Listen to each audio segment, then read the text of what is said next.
সকলকে জয় যিশু, সকলকে স্বাগত এবং ধন্যবাদ জানিয়ে আরও একটা নতুন দিনে প্রভুর বাক্য নিয়ে চলে আসলাম। প্রভুকে ধন্যবাদ জানাই যে আরও একটা রাতের পর আরও একটা দিন তিনি দিয়েছেন।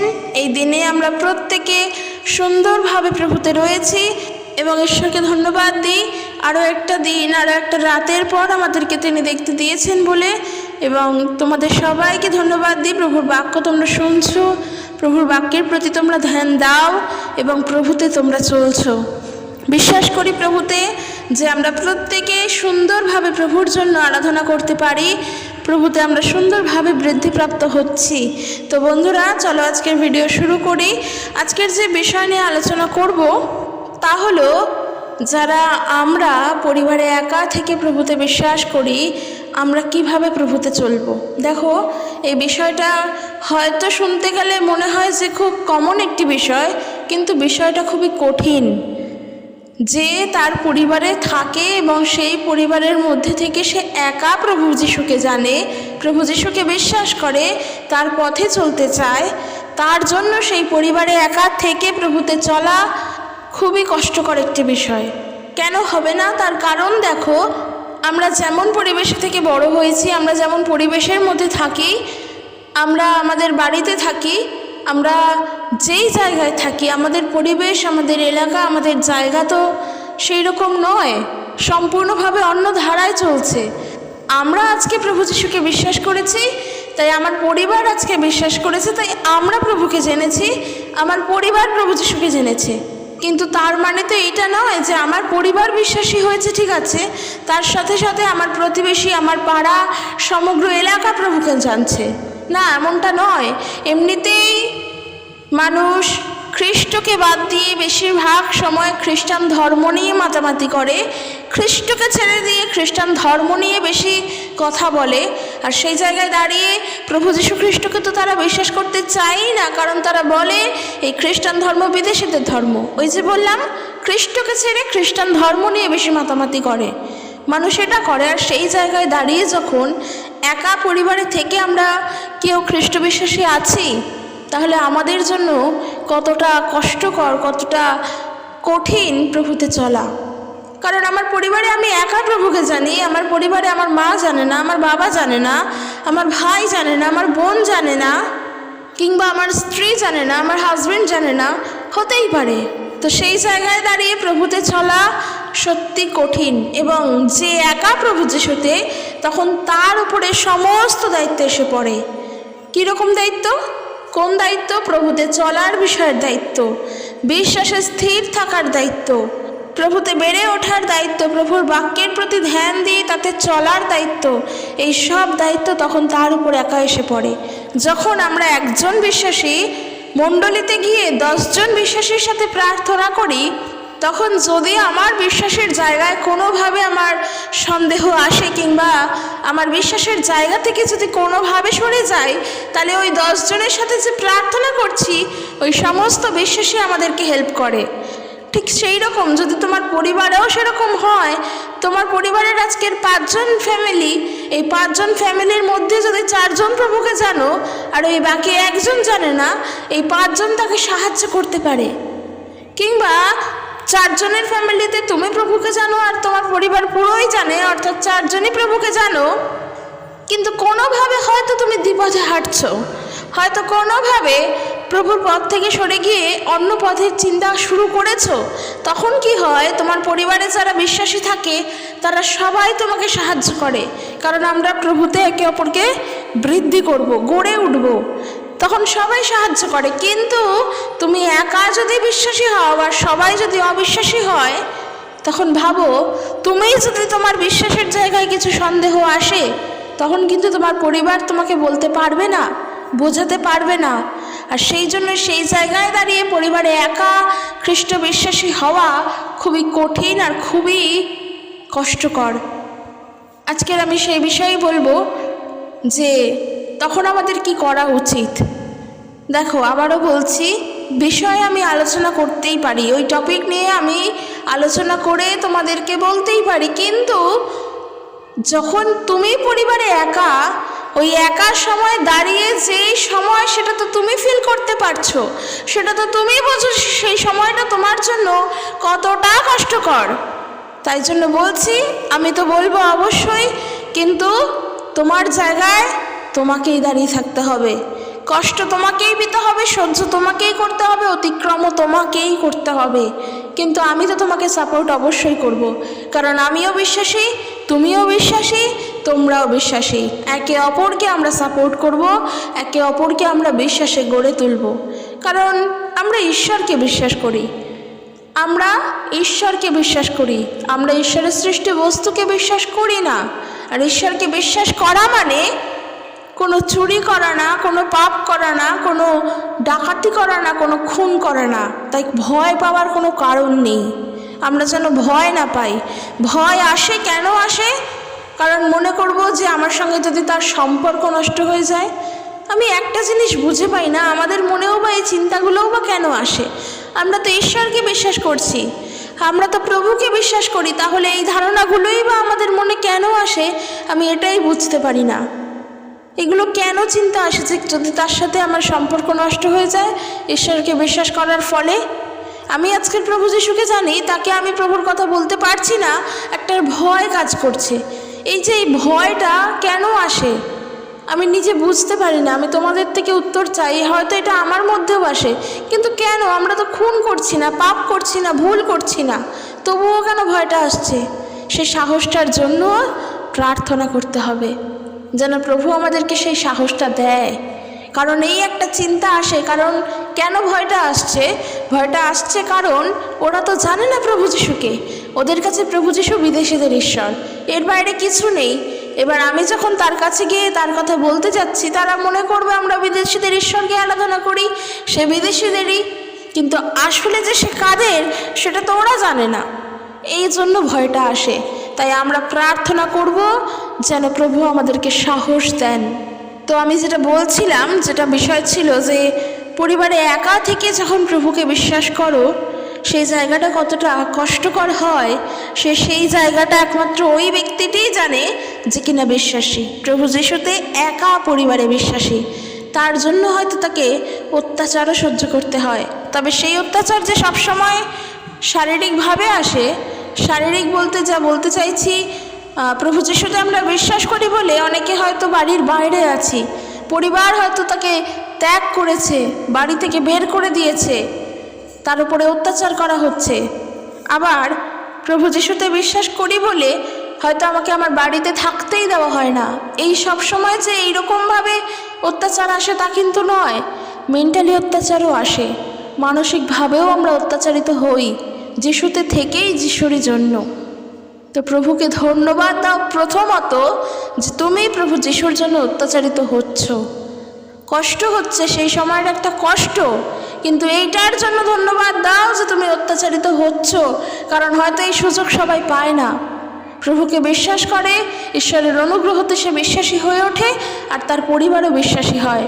কিন্তু যারা অত্যাচারিত হচ্ছে তারা বিশেষ করে প্রভুকে ধন্যবাদ দিক, কারণ প্রভুর বাক্য বলছে, মথিলিখিত সুসমাচার তার 5 অধ্যায় 11 পদ 10 পদ, ধন্য যাহারা ধার্মিকতার জন্য তাড়িত হইয়াছে, কারণ স্বর্গরাজ্য তাহাদেরই।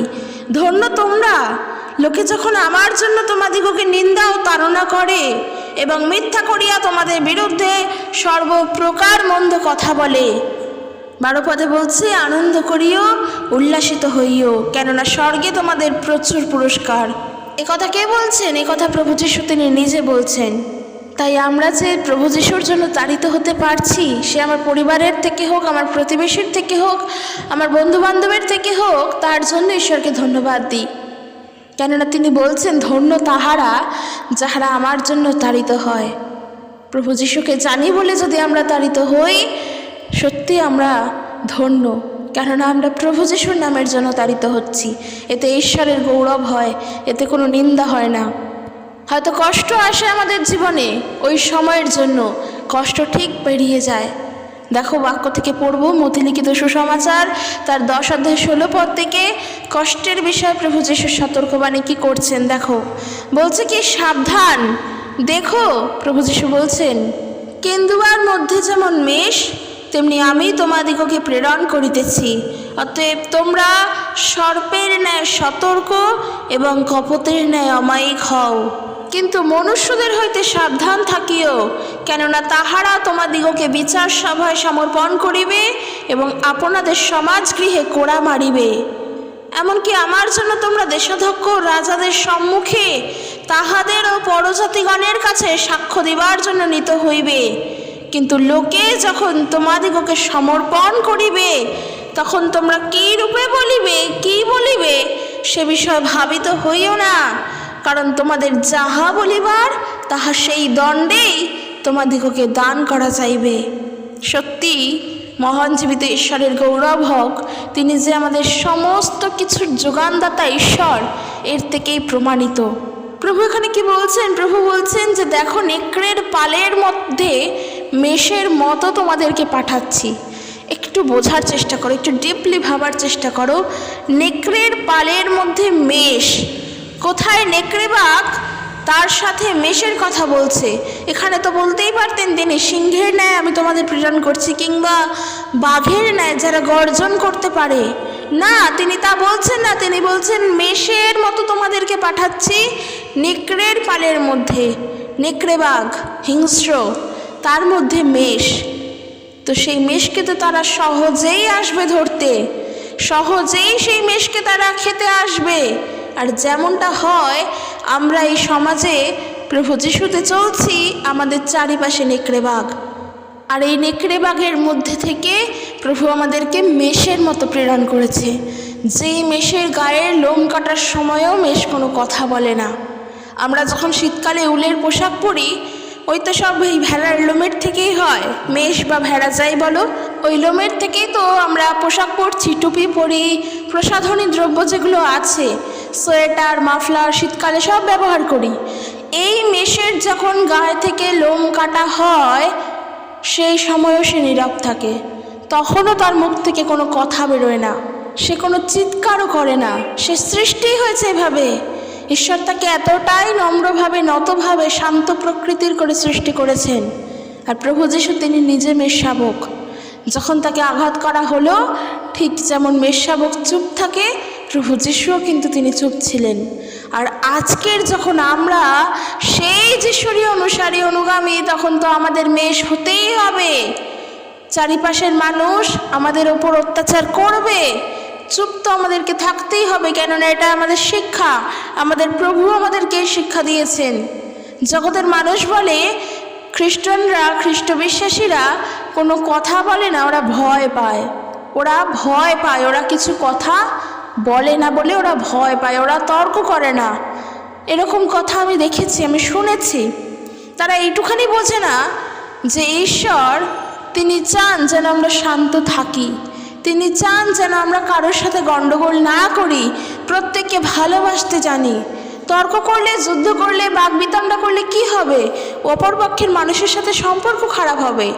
কিন্তু তুমি যদি প্রেমের সঙ্গে, শান্তির সঙ্গে তাকে বলো, তোমাদের সম্পর্ক ঠিক থাকবে। ঈশ্বর তো এটাই চান, প্রেম আর শান্তি। তিনি তো আমাদেরকে তাই দিয়েছেন, তাই করেছেন। তাহলে কেন আমরা যুদ্ধ করতে যাব? কেন আমরা বাকবিতণ্ডা করতে যাব? ঠিক সেইটাই, যখন আমরা প্রভু যিশুতে চলছি, ওই নেকড়ের মধ্যে মেষের ন্যায় চলতে হবে। কারণ প্রভু আমাদেরকে নেকড়ের পালের মধ্যে মেষের মতো করে পাঠিয়েছেন। এরপর বলছে, তাই তোমরা সর্পের মতো চতুর আর কপটের ন্যায় অমায়িক হও। অমায়িক হতে হবে। এখানে দেখো, মানুষ আমাদেরকে কিভাবে কি বলতে চাইছে এটা বুঝতে হবে, কিন্তু আমাদেরকে কপটের ন্যায় অমায়িক হতে হবে।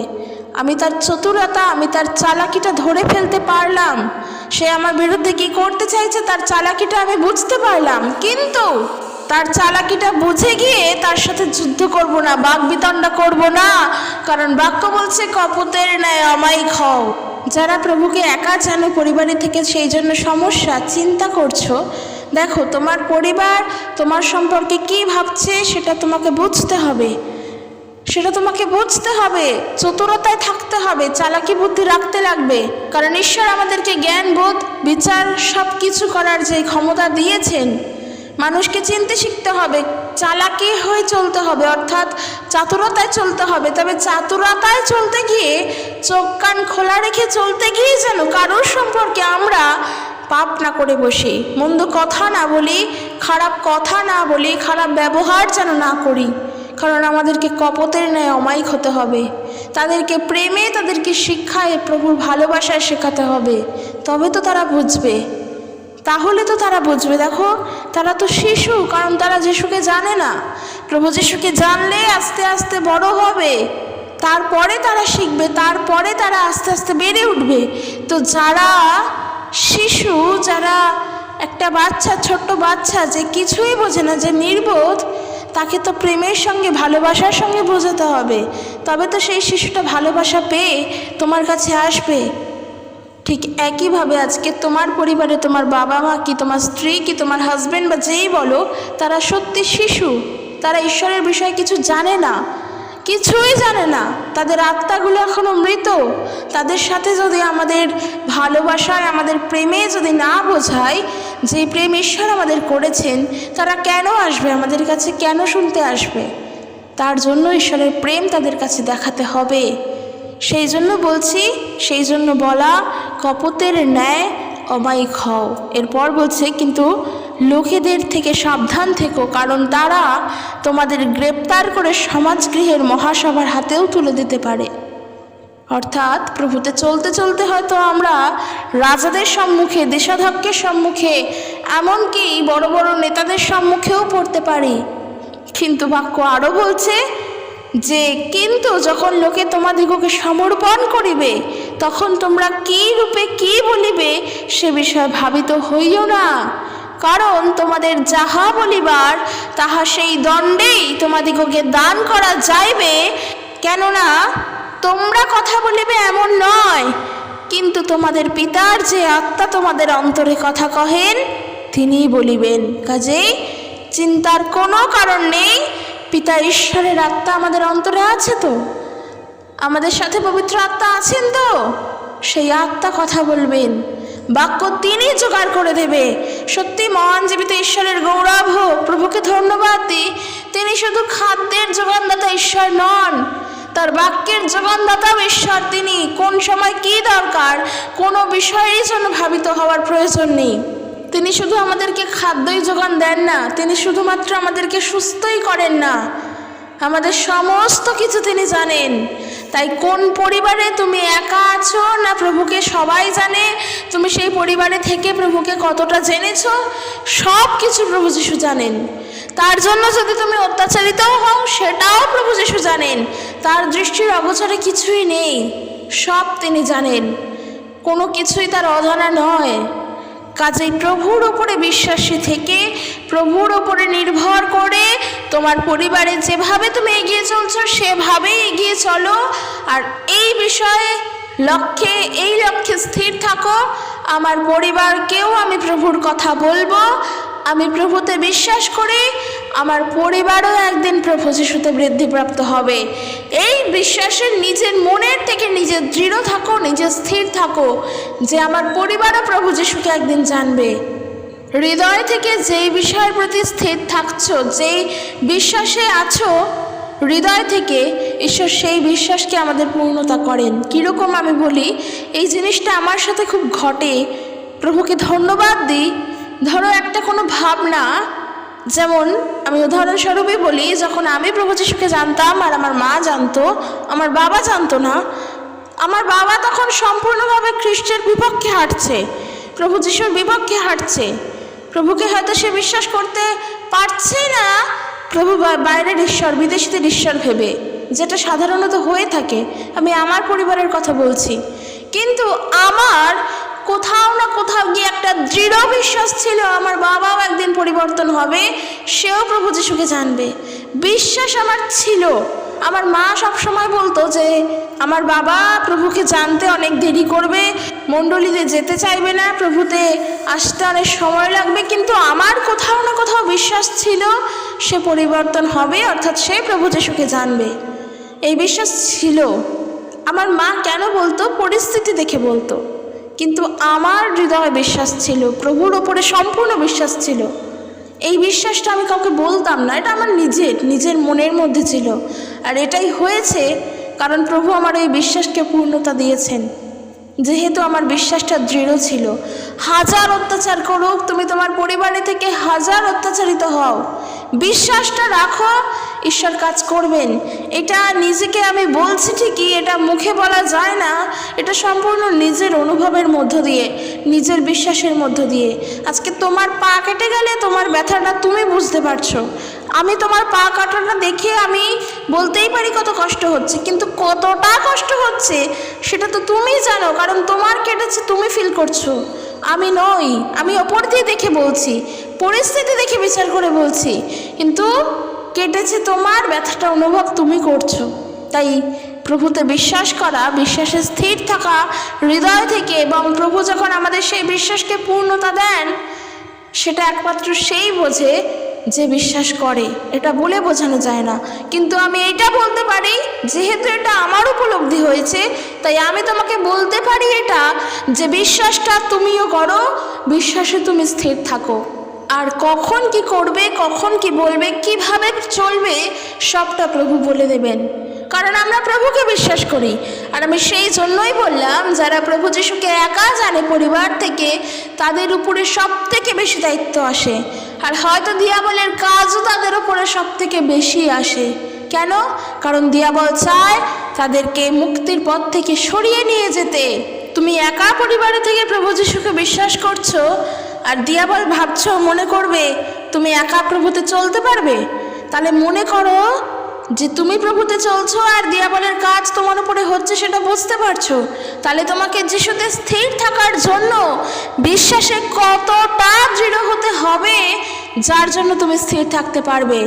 আর দেখো এরপর মথি 10-এ যা বলছে, 20 পদে বলছে যে, কেননা তোমরা কথা বলিবে এমন নয়, কিন্তু তোমাদের অন্তরে যে পিতার আত্মা আছে, তাহাই তোমাদের সাথে কথা বলবেন। ওই মুহূর্তের জন্য তিনিই বলে দেবেন আমাদের কি বলা উচিত। যখন আমরা সমাজের সামনে দাঁড়াবো, নেতাদের সামনে পড়ব, কি বলবো কি বলবো না, সবটা প্রভু বলে দেবেন। তিনি তার বাক্য জুগিয়ে দেবেন। 21 পদে বলছে, আর ভ্রাতা ভ্রাতাকে ও পিতা সন্তানকে মৃত্যুতে সমর্পণ করিবে, এবং সন্তানেরা মাতা পিতার বিপক্ষে উঠিয়া তাহাদিগকে বধ করাইবে।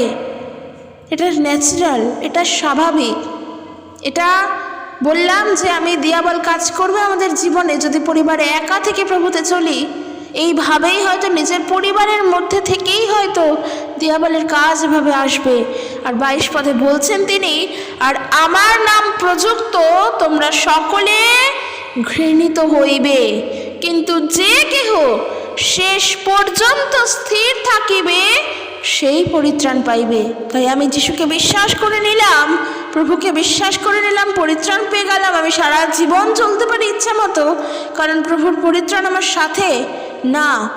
বাক্য বলছে, যে কেহ শেষ পর্যন্ত স্থির থাকিবে সেই পরিত্রাণ পাইবে। কিসে স্থির থাকবে?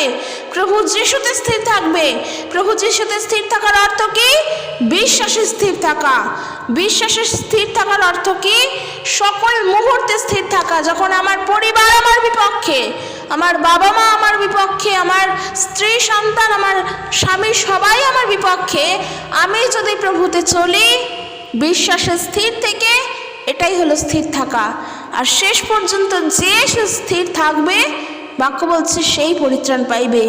নিজের পরিবারই নিজের বিপক্ষে যাবে, কেননা দিয়াবল কাজ করবে এইভাবে। আর দেখো, কাল আমরা প্রভু যিশুর শিক্ষা পড়েছি, তার মধ্যে বীজ বাপকের দৃষ্টান্ত পড়েছি। আমরা দেখব মার্ক লিখিত সুসমাচার তার 4 অধ্যায় 1 পদ থেকে এই বীজ বাপকের দৃষ্টান্তর মধ্যে এই একটি দৃষ্টান্ত আমাদের বিশেষ করে পড়া উচিত। মার্ক তার 4 অধ্যায় 1 পদ, দেখো এখানে এরকম বলছে, পরে আবার তিনি হ্রদের ধারে লোকেদের কাছে শিক্ষা দিতে লাগলেন, আর এত লোক এসে জড়ো হলো, যার ফলে প্রভু তিনি নৌকার উপরে উঠে বসলেন, আর হ্রদের পাড়ে সমস্ত লোকেরা এসে ভিড় করলো। তখন দৃষ্টান্তর মাধ্যমে তিনি তাদের উদ্দেশ্যে শিক্ষা দিতে লাগলেন আর বললেন, শোনো, এক চাষি বীজ বুনতে গেল। বোনার সময় কতগুলো বীজ পথের পাশে পড়লো, তাতে পাখিরা এসে তা খেয়ে ফেললো। এই দৃষ্টান্তটা বোঝা উচিত। এই যে চাষি বীজ বুনতে গেল, আর সে বীজ ফেলার সময় পথের পাশে কিছু বীজ পড়েছিল, আর সেই বীজগুলো পাখিরা এসে খেয়ে ফেলেছিল। এই দৃষ্টান্তের ব্যাখ্যা কি? এই দৃষ্টান্তের ব্যাখ্যা হলো এইটাই, সেই চাষি হলো সেই লোক যে ঈশ্বরের শিক্ষা মানুষের কাছে নিয়ে যায়। একদম চাষি বীজ ফেলছে, কিছুটা জমিতে পড়ছে, কিছুটা পথের পাশে পড়ছে। এই যে বীজগুলো জমিতে পড়ছে সেগুলো তো বড় হচ্ছে, কিন্তু যেগুলো পথের পাশে পড়ছে সেগুলো পাখি এসে খেয়ে নিচ্ছে, কারণ সেটা তার খাদ্য, সেটা তার শস্য, সেটা তার দানা, তাই সে খেয়ে যাচ্ছে। একদম সত্যি প্রভুকে ধন্যবাদ দিই যে এত সুন্দর তার এই বাক্য, তার বোঝানোর জন্য এত সুন্দর দৃষ্টান্ত, এত সুন্দর তিনি করে বোঝাতেন। আর দেখো যেটা বলছিলাম, যে ওই চাষি হলো সেই লোক যে আমাদের প্রভুর বাক্য দেন, প্রভুর খাদ্য দেন। তো আমাদের মধ্যেও, আমাদের এই ভূমিও যদি ওই পথের পাশে পড়ে থাকা বীজ হয়, যেখানে বীজ পড়ে কিন্তু পাখি এসে খেয়ে নেয়, অর্থাৎ বোঝার বিষয় আছে, বোঝার চেষ্টা করো। পরিবারে তুমি একা প্রভুকে জানো, মণ্ডলীতে যাচ্ছ, প্রভুর বাক্য শুনছো, প্রভুতে বড় হচ্ছ, যখন আবার পরিবারে ফিরে আসছো, হয় তোমার বীজ পাখিতে খেয়ে চলে যাচ্ছে, না হলে তোমার মধ্যে তোমার সেই ভূমি কাঁটা ঝোপের ভূমি হচ্ছে, যেখানে বীজ পড়ছে কিন্তু দিয়াবল এসে চুরি করে নিয়ে চলে যাচ্ছে। পাখিকে এখানে দিয়াবলের সাথে বলছে। দেখো এরপর এখানে বলছে, মার্ক তার 4 অধ্যায় 14 পদ, সেই চাষি হলো সেই লোক যে ঈশ্বরের শিক্ষা মানুষের কাছে নিয়ে যায়। কিছু লোক পথের পাশে পড়া বীজের মতো, যাদের মধ্যে ঈশ্বরের শিক্ষা বোনা যায়, আর তারা শোনার সঙ্গে সঙ্গে শয়তান এসে তাদের মন থেকে সেই বীজ বা সেই শিক্ষা চুরি করে নিয়ে চলে যায়, যাতে মানুষ সত্যের পথ না জানতে পারে। হয় এইরকম, আর না হলে সেই কাঁটা ঝোপের মধ্যে পড়া বীজ, যে তুমি মণ্ডলী থেকে বাক্য শুনছো, প্রভুর কথা শুনছো, বাইবেল থেকে প্রভুর বাক্য পড়ছো, কিন্তু তুমি যখন পরিবারের নিজের কাজের মধ্যে পড়ছো, সংসারের চাপে, জগতের চিন্তায়, পরিবারের চিন্তায় সেই বীজ চাপা পড়ে যাচ্ছে। এর ফলে লাভ কি কিছু হলো? তুমি কি স্থির থাকতে পারলে প্রভুতে? এই জন্য বলছি, একা পরিবারে থাকলে, প্রভু যিশুতে চলতে গেলে অনেকটা কষ্টকর, অনেকটা কঠিন জীবন। এই জন্য নিজেকে প্রভুতে চলার জন্য, প্রভুতে দৃঢ় থাকার জন্য নিজেকে প্রার্থনা করতে হবে, নিজেকে চলতে হবে। মানুষ নিজের দায়িত্ব নিজে নিতে চায় না।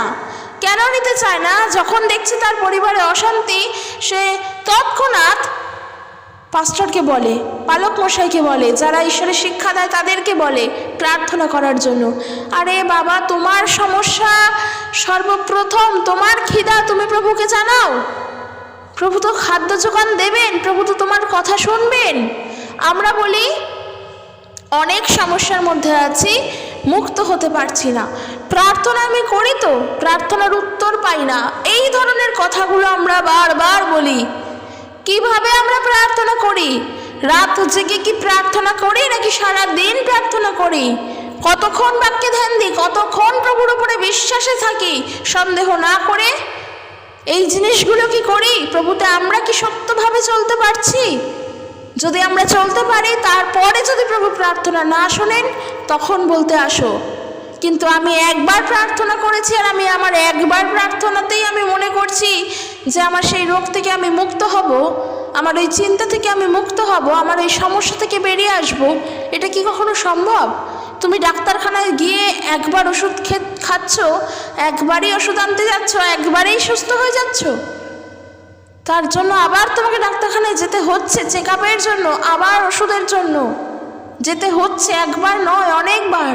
যতক্ষণ না তুমি সুস্থ হচ্ছ, তুমি ডাক্তারখানায় যাচ্ছ আর আসছো, যাচ্ছ আর আসছো। এতে তুমি নিজেও বিরক্ত হচ্ছ, কিন্তু তাও তুমি যাচ্ছ আসছো, কেননা তুমি সুস্থ হতে চাও। ওই রোগ তোমাকে যন্ত্রণা দিচ্ছে, তুমি সুস্থ হতে চাও, কিন্তু তুমি যদি বাড়িতে বসে থাকো, সেই রোগ সুস্থ হবে না, তার জন্য ডাক্তারখানায় যাচ্ছ।